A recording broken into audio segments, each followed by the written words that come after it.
एक बार फिर से आपका स्वागत है हमारे programme mission of developing India में।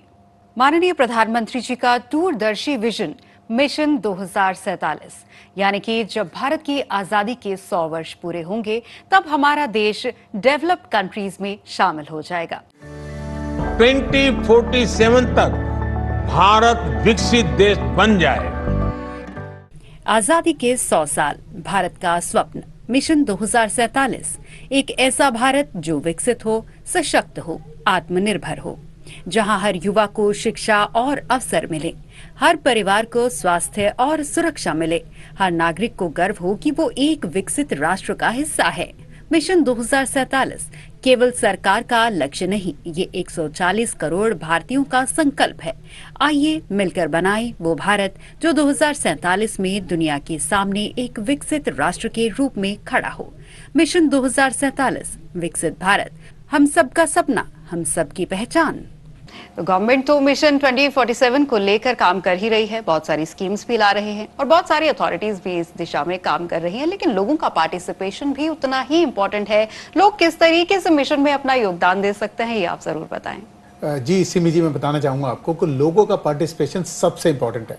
कोई भी राष्ट्र विकसित नहीं बन सकता जब तक सभी का पार्टिसिपेशन ना हो, और पार्टिसिपेशन हर स्तर पे किया जा सकता है। जैसे कि यदि सब लोग मिलकर ये डिसाइड करें कि हम वो कोशिश करें कि जो इंडिया में जिस चीज़ की मैन्युफैक्चरिंग हुई है, जो चीज़ इंडिया में डेवलप हुई है, उन्हीं चीज़ों का ज़्यादा से ज़्यादा इस्तेमाल करें।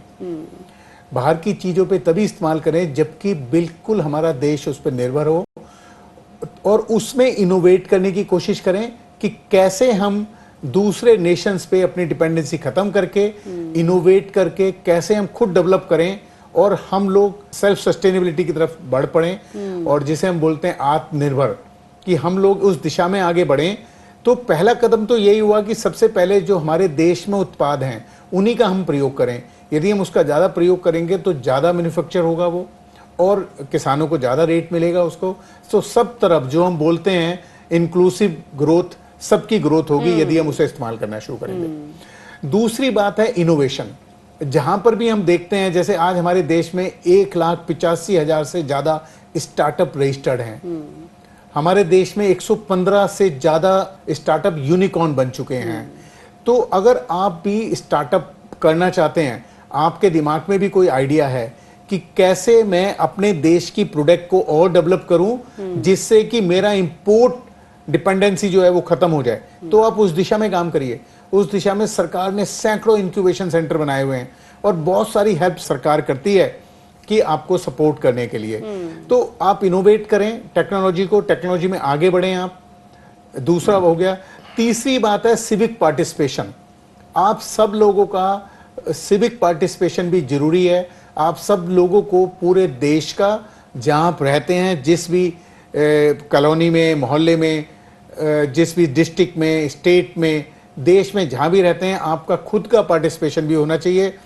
जैसे हम लोग जब बाहर जाते हैं तो बड़ा ध्यान रखते हैं, कोई कूड़े का कुछ भी नीचे नहीं फेंकते, अपनी जेब में रख लेते हैं, जब कोई कूड़ेदान आता है तो फेंकते हैं। तो सिविक पार्टिसिपेशन भी सभी का जरूरी है।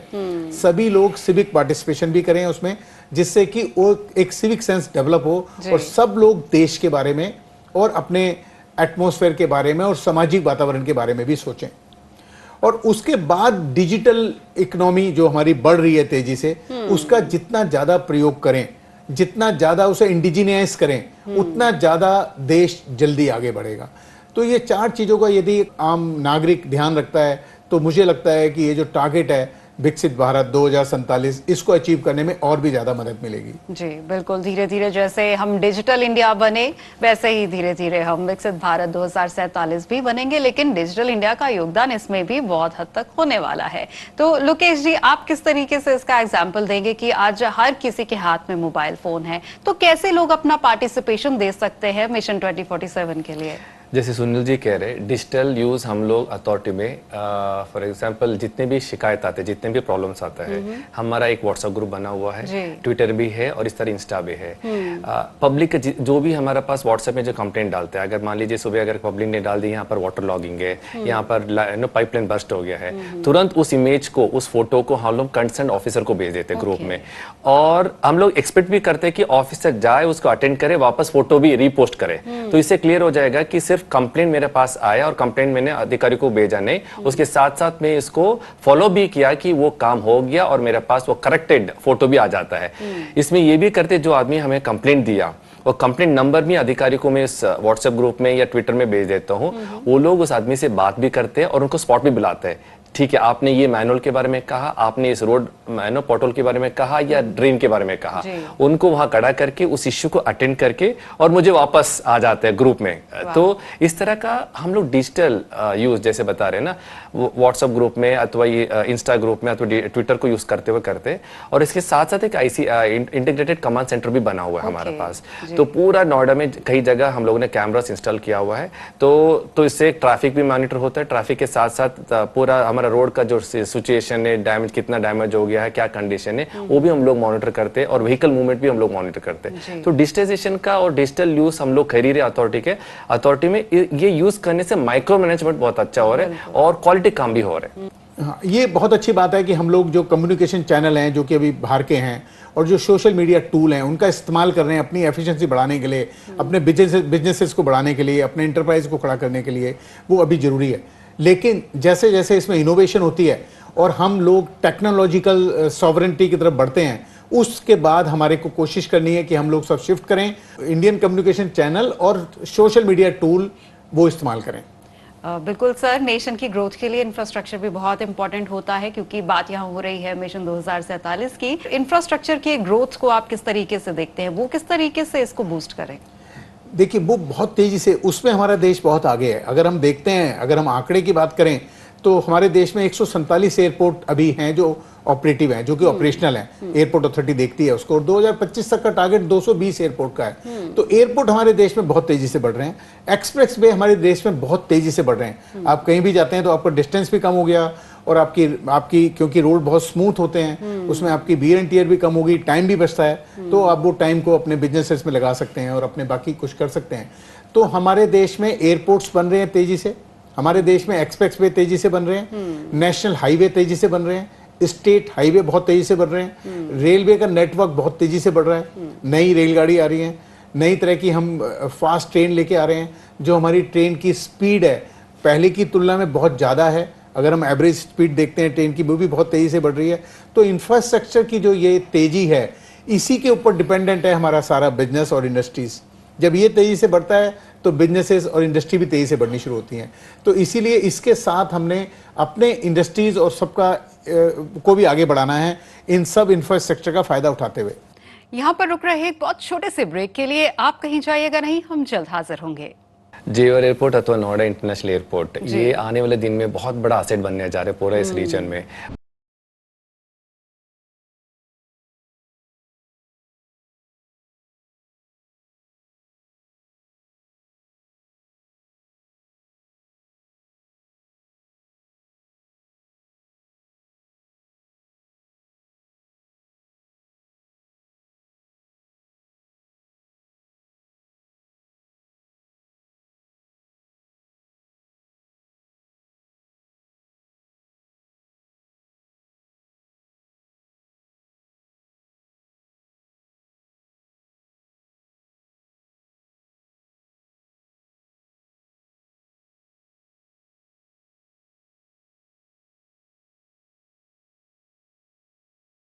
ब्रेक के बाद एक बार फिर से आपका स्वागत है हमारे programme mission of developing India में।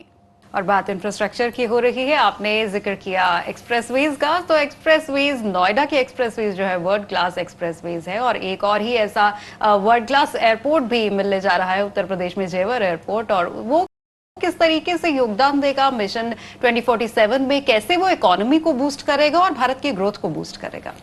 जेवर एयरपोर्ट अथवा नोएडा इंटरनेशनल एयरपोर्ट, ये आने वाले दिन में बहुत बड़ा असेट बनने जा रहे हैं पूरा इस रीजन में। बहुत बड़ा इन्वेस्टमेंट है। नोएडा का 37.5% इन्वेस्टमेंट है जेवर एयरपोर्ट में। एंड कहा जाएगा कि आगे एशिया में सबसे बिगेस्ट एयरपोर्ट भी बनेगा ये। जेवर एयरपोर्ट एक मेजर हमारा जो इंफ्रास्ट्रक्चर के लिए मेजर नर्व सेंटर बनेगा फ्यूचर डेज में। जेवर एयरपोर्ट से थोड़ा दूर हमारा एक बोडाकी एक जगह है। बोडाकी में हम मल्टी मॉडल ट्रांसपोर्ट हब भी बनाने जा रहे हैं। नोएडा में अभी तो नोएडा मेट्रो रेल कॉर्पोरेशन से एक रूट चल रहे हैं, बोडाकी तक चलेगा। अभी तक डिपो तक है। डिपो से लेकर बोडाकी तक एक 2.65 किलोमीटर का एक अभी प्रोजेक्ट अप्रूव हुआ है। ये भी एक प्लस पॉइंट है हमारे इंफ्रास्ट्रक्चर में। एंड यहाँ से लेकर जेवर को ज्वाइन करने के लिए बहुत सारा रोड्स भी इंटरकनेक्टेड रोड्स पे हम लोग डेवलप करने जा रहे हैं। बोडाकी में रेल कनेक्टिविटी भी होगा, मेट्रो कनेक्टिविटी भी होगा एंड इनफैक्ट हमारा रोड कनेक्टिविटी भी होगा। तो तीनों वहां पर सम्मिलन होगा, तीनों वहां पर जॉइंट होगा। तो बहुत अच्छा एक वहां पर डेवलपमेंट सेंटर बनना जा रहा है। इनफैक्ट अनदर प्लस पॉइंट है कि नोएडा में सेक्टर 142 से लेकर बोटेनिकल गार्डन तक एक मेट्रो स्टेशन भी, मेट्रो लाइन भी 11.6 किलोमीटर का, ये भी जल्दी अप्रूवल मिलेगा मेन सिटी से। तो अगर ये मिल जाने से, अप्रूवल मिल जाने से सारा का सारा ऑलमोस्ट कैबिनेट पास हो गया यूपी सरकार से, ये भी ग्रीन सिग्नल मिल गया है। तो पब्लिक जो भी है ग्रेटर नोएडा से लेकर जेवर से लेकर अगर दिल्ली जाना चाहते हैं तो हमारा 142 से लेकर बोटेनिकल गार्डन, वहां से दिल्ली का मैजेंटा लाइन और ब्लू लेन लेकर सीधा इंटरनेशनल एयरपोर्ट जा सकते हैं अथवा दिल्ली के राजू चौक तक लोग जा सकते हैं। तो आने वाले दिन में ये जो हमारा जो जेवर एयरपोर्ट है सिर्फ नोएडा के लिए नहीं है, जो हिंटरलैंड है हमारा, बुलंदशहर है, अलीगढ़ है और नीचे जो आगरा है, इन सब एरियाज के लिए सर्व करेगा। So it will gonna become major economic hub in coming days. बिल्कुल। तो छोटे छोटे स्टेप्स ही है जो ग्रोथ की तरफ हमें बढ़ाते हैं और इन्हीं छोटे छोटे स्टेप्स को हम लोग आज डिस्कस कर रहे हैं मिशन ऑफ डेवलपिंग इंडिया हमारे इस खास प्रोग्राम में। Sir, mission of developing India, क्योंकि आप मेंटोर हैं इस शो के, मैं चाहती हूँ इस एपिसोड में आप जरूर रिमार्क्स दें कि किस तरीके से हम मिशन 2047 अचीव कर रहे हैं। देखिए, मैं कहना चाहूंगा जब हम आजाद हुए तो हमें डिग्निटी मिली जी, और अब हमारा जो मिशन है वो हमारा मिशन है डेवलप्ड नेशन बनने का। डेवलप्ड नेशन हमारी डेस्टिनी है। तो डेवलप्ड नेशन हमारी डेस्टिनी है। हम तभी रुकेंगे जब हमारा देश डेवलप देश कंट्री बन जाएगा। छोटे छोटे पॉइंट्स हमने डिस्कस किए जो कि ग्रोथ को ऐड ऑन करते हैं। तो मिशन 2047 को लेकर आपके क्या विजन है? आपको लगता है कितनी जल्दी हम लोग इसको अचीव कर लेंगे? बेसिकली एज एग्जीक्यूटिव ऑफिसर हमारा रोल ये है कि गवर्नमेंट का जो भी मंशा है, गवर्नमेंट का जो भी पॉलिसी है, स्कीम से, उसको 100% इफेक्टिवली फील्ड पे हमको इम्प्लीमेंट करना है। तो गवर्नमेंट का जो विजन है, तो विजन इम्प्लीमेंट करने का हैंड्स हम ही लोग हैं ऑफिसर से फील्ड लेवल पर। तो नोएडा एक मेजर इकोनॉमिक हब है, जैसे मैंने शुरू में कहा था। तो गवर्नमेंट का बहुत सारा योजना है, आईटी में हो सकता है, इंडस्ट्री एमएसएमई में हो सकता है, वो सारा का सारा स्कीम इंप्लीमेंट करने का रेस्पॉन्सिबिलिटी हमारा है। तो 100% फील्ड में वो कैसे इंप्लीमेंट हो और लोगों को वो सुविधा कैसे मिल सकता है, वो काम हमारा है। अगर 100% हम लोग इसको इंप्लीमेंट करें तो ऑटोमेटिकली जो सुविधा जो लोगों को मिलना चाहिए वो मिलता रहेगा एंड वो ट्रिकल डाउन होगा एंड हमारा इकोनॉमिक ग्रोथ हो जाएगा। तो यही हमारा काम है और इस काम में हम लोग 100% लगे हुए हैं। बिल्कुल सर। तो हमने डिस्कस किया कि किस तरीके से ग्रोथ के लिए इंडस्ट्रियल ग्रोथ, इंडस्ट्रियल डेवलपमेंट और इन्वेस्टमेंट बेहद जरूरी है। खासतौर पे एंटरप्रेन्योरशिप की अगर हम लोग बात करें तो स्टार्टअप्स भी बहुत ज्यादा इंपॉर्टेंट है और उन्हीं को बूस्ट करने के लिए गवर्नमेंट बहुत सारी पॉलिसीज ला भी रही है। किस तरीके की ये पॉलिसीज है, उनमें क्या एड ऑन्स किए जा रहे हैं, क्या उनमें से जो पुराने एक्ट्स है वो स्क्रैप किए जा रहे हैं ताकि हमारे जो इन्वेस्टर्स है या फिर जो हमारे स्टार्टअप्स वाले हैं उनको ईज ऑफ डूइंग बिजनेस मिले?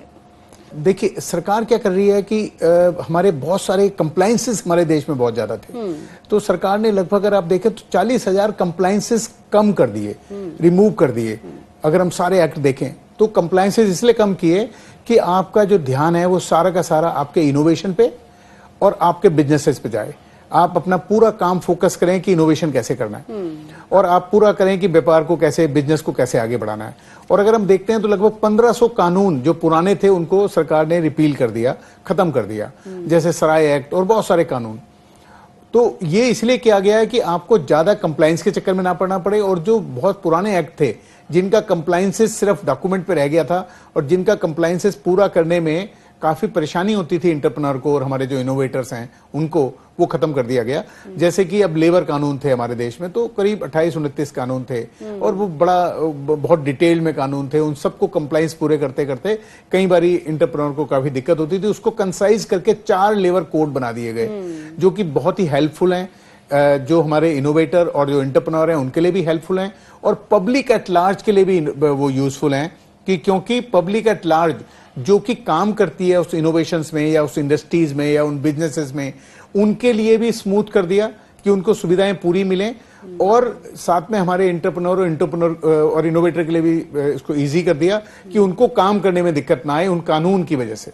तो इस तरह से सरकार लगातार काम कर रही है। ये हाई लेवल पे होता है, इवन इनफैक्ट हमारा नोएडा लेवल पर भी इन्वेस्टर को इन्वेस्टमेंट फ्रेंडली एक एटमॉस्फेयर बनाने के लिए तमाम पॉलिसीज था। 50 साल पुराना है नोएडा, तो बहुत सारा रेगुलेशंस था, रूल्स था, जिसकी वजह से बहुत सारा कंफ्यूजन था डिपार्टमें में, चाहे वो इंडस्ट्री डिपार्टमेंट हो या कमर्शियल डिपार्टमेंट हो। और इंटर नोएडा, ग्रेटर नोएडा और ईडा में भी काफी कंफ्यूजन था। अभी लास्ट 2-3 बोर्ड बैठे से पहले हम लोग एक यूनिफाइड पॉलिसी लाया, बहुत सारे इस तरह का अनवांटेड जो रूल्स एंड रेगुलेशंस थे उसको खत्म कर दिया, एक समानता लाया, एक यूनिफाइड एक रेगुलेशंस लेकर आया। इस तरह का पॉलिसी बनने से एक क्लैरिटी बन जाते, कंफ्यूजन दूर हो जाता है इन्वेस्टर्स को। हाँ, ये सारा चीज अगर देंगे तो अथॉरिटी सिंगल विंडो में इसको क्लियर कर देंगे। ये माइक्रो लेवल पे भी इस तरह का एक्टिविटी अथॉरिटी लेवल पे भी हो रहा है। बहुत बढ़िया बात है।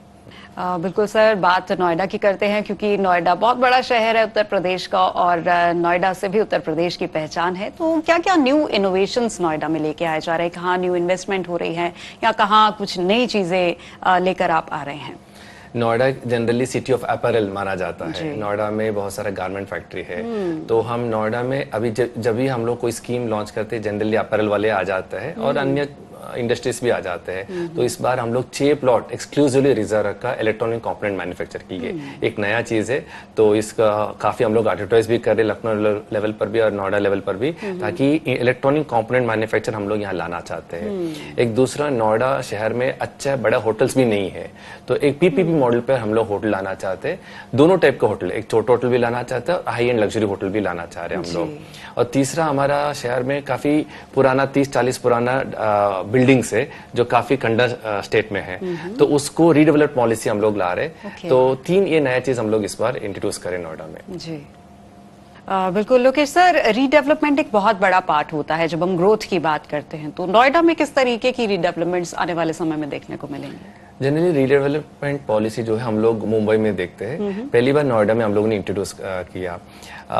उदाहरण तौर पे मैं कहना चाहता हूँ, हमारा सेक्टर 93A भी है, वो श्रमिक कुंज है, 30 साल पुराना है, वो बहुत डायलेपिटेटेड कंडीशन में है। वहाँ पर सीवेज ठीक नहीं है, वहाँ पर सारा बिल्डिंग का क्रैक्स हो गया है, बिल्डिंग कभी भी गिर सकता है। तो वहाँ जो श्रमिक कुंज को बहुत पहले हम लोगों ने फ्री में अलॉट किया है, तो उस पूरा का पूरा एरिया हम लोग डेमोलिश करके जो भी इन्वेस्टर आते हैं उनको देना चाहते हैं, ताकि वो श्रमिक जो भी रह रहे हैं उनको दोबारा अच्छे से जो अभी जो जितने भी एरिया में है उससे बड़ा एरिया में मकान बना के उनको डिलीवर होगा। और उसके साथ उनको एक कुछ स्वीटनेस देंगे, मतलब उनको कोई इंसेंटिव देंगे, उनको एडिशनल एफआईआर देंगे फ्री में। तो इस तरह का एक पॉलिसी हम लोग बना रहे, ताकि जो एग्जिस्टिंग लोग है उनको अच्छा सुविधा और अच्छा घर मिलेगा और एडिशनल उनको जो एफआईआर मिलेगा उसको दूसरे लोगों को वो बेचेगा। ये रीडेवलपमेंट पॉलिसी हम लोग ने बिल्कुल यकीनी तौर पर डेवलपमेंट जो होती है वो किसी भी शहर की, जिले की तस्वीर बदल देती है। तो इसको बड़े परिवेश में अगर हम सुनील सर देखें तो रीडेवलपमेंट कैसे वर्क करती है? देखिए, रीडेवलपमेंट जैसे हम बात कर रहे थे इंक्लूसिव ग्रोथ की, यही इंक्लूसिव ग्रोथ है कि ये ना हो कि एक तरफ आप डेवलपमेंट करते चले जाएं, बड़ी बिल्डिंगें बनाते चले जाएं, लेकिन जो व्यक्ति बहुत झुग्गी झोंपड़ी या एक बिल्कुल जो छोटे से मकान में रह रहा है उसकी स्थिति खराब है, वो खराब ही होती जाएगी, क्योंकि उसका मकान आज खराब है तो 5 बारिश के बाद और खराब हो जाएगा, तो उसको भी तो हमने ठीक करना है। तो यही इंक्लूसिव ग्रोथ है कि रीडेवलपमेंट हो, मतलब कि अच्छा वो सरकार करे तो बहुत पैसा चाहिए, तो उसके लिए अब जो मॉडल बन गया वो ये बन गया कि एक प्राइवेट पार्टी आती है, प्राइवेट व्यक्ति उसको रीडेवलप करता है, उनको रीडेवलप करके जो उनका अभी एरिया है उससे बेटर एरिया, उससे कुछ ज्यादा एरिया बना के देता है 10-20%। उसके बदले में सरकार उसको एडिशनल एफआईआर देती है, जिसको वो मार्केट में सेल करता है, जिससे अपनी कॉस्ट निकाल सके, क्योंकि उसकी कॉस्ट लगेगी उन सब लोगों को डेवलप अच्छे मकान देने के लिए। तो अच्छे मकान देने के लिए उसकी कॉस्ट लगी, उसको रिकवर कैसे करेगा? उसको एक्स्ट्रा एफआईआर मिलेगा, उससे वो अच्छी बिल्डिंग बनाएगा और उस बिल्डिंग को वो बाकी लोगों को सेल करेगा। तो वो रीडेवलपमेंट मॉडल है जो कि बहुत जरूरी है हमारे देश में, क्योंकि जितने भी तरह की ये झुग्गी झोपड़ी बस्तियां खत्म होकर इन सबको भी रहने के लिए पक्का मकान मिले, और जो कि बहुत सारी योजनाएं गवर्नमेंट की चल रही है, बहुत सारी गवर्नमेंट अपने स्तर पे भी कर रही है। अपने स्तर पे भी जहां झुकी हुआ मकान वाली कॉन्सेप्ट है, क्यों सब लोगों को मकान बना के दिए जा रहे हैं। लेकिन ये डेवलपमेंट पॉलिसी हमारी जो एजेंसीज हैं, हमारी डेवलपमेंट अथॉरिटीज हैं और जो हमारी म्युनिसिपल काउंसिल्स हैं, ये भी कर रही हैं बहुत तेजी से। तो सब मिलके किसी काम को करेंगे तभी वो पूरा मिशन हमारा हो पाएगा, तभी हम सोच पाएंगे कि हम 2047 में विकसित राष्ट्र की तरफ बढ़े। जी बिल्कुल। तो पब्लिक प्राइवेट पार्टनरशिप भी एक बहुत बड़ा चैनल है, एक बूस्ट है मिशन 2047 के लिए। यहाँ पर रुक रहे एक बहुत छोटे से ब्रेक के लिए आप कहीं जाइएगा नहीं, हम जल्द हाजिर होंगे। हम सब तक पहुंचेंगे और सबको कम्युनिकेट करने की कोशिश करेंगे कि देश विकसित राष्ट्र कैसे बने 2047 में।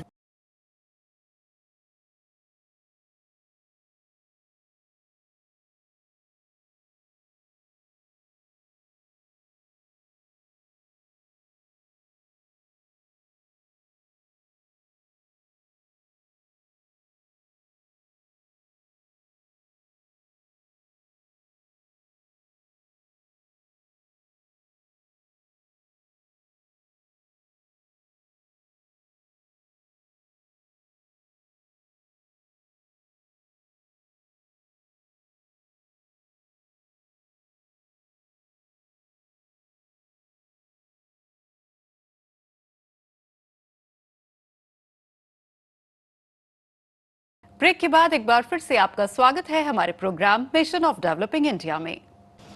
लोकेश जी, बहुत सारी रीडेवलपमेंट आप ऑलरेडी कर भी रहे होंगे, तो उसका कोई लाइव एग्जांपल मैं चाहती हूँ आप शेयर करें जो कि ये बताए कि वाकई में ग्रोथ के लिए काम हो रहा है।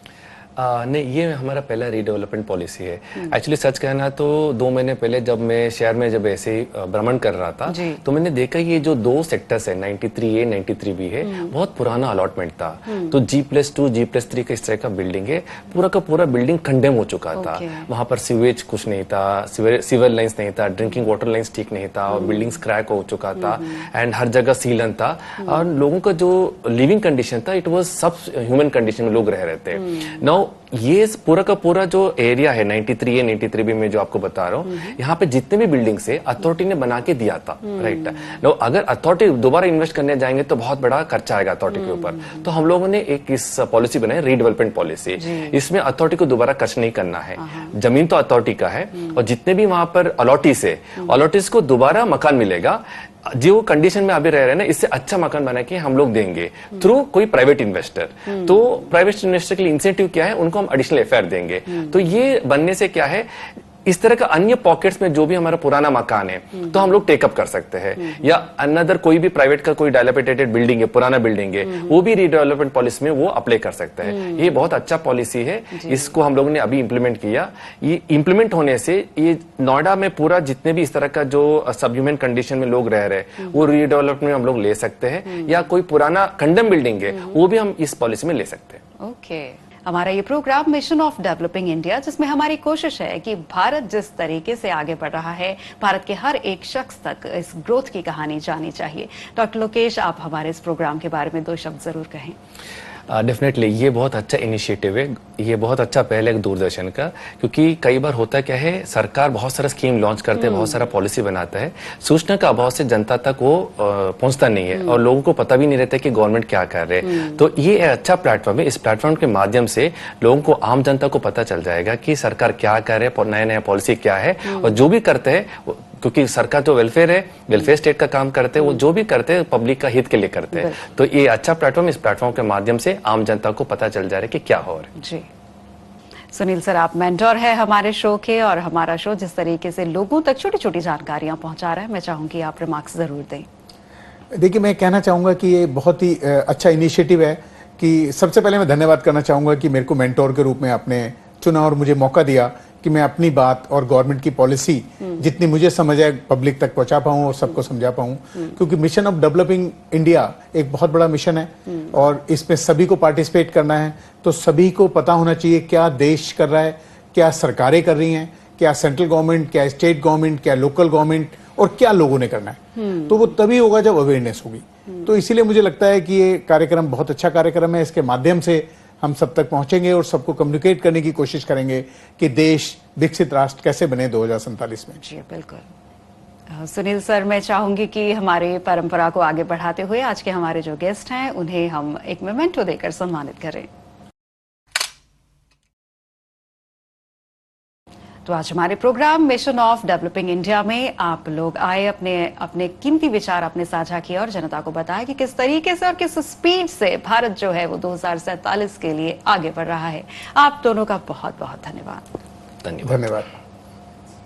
आज हमने अपने इस एपिसोड में डिस्कस किया मिशन 2047 को, यानी कि जब भारत अपनी आजादी की 100वीं वर्षगांठ मना रहा होगा तब तक हम एक डेवलप्ड नेशन बन चुके होंगे। और आज हमारे साथ हमारे गेस्ट थे हमारे मेंटर सुनील कुमार गुप्ता जी और हमारे साथ थे नोएडा अथॉरिटी के CEO डॉक्टर लोकेश जी। हमें पूरी उम्मीद है आपको हमारा ये एपिसोड जरूर पसंद आया होगा। अगले एपिसोड में फिर मिलेंगे किसी और गेस्ट के साथ, तब तक के लिए हमें दीजिए इजाजत। नमस्कार। आपको हमारा ये कार्यक्रम कैसा लगा? आप हमें सोशल मीडिया के जरिए अपने सवाल या सुझाव भेज सकते हैं।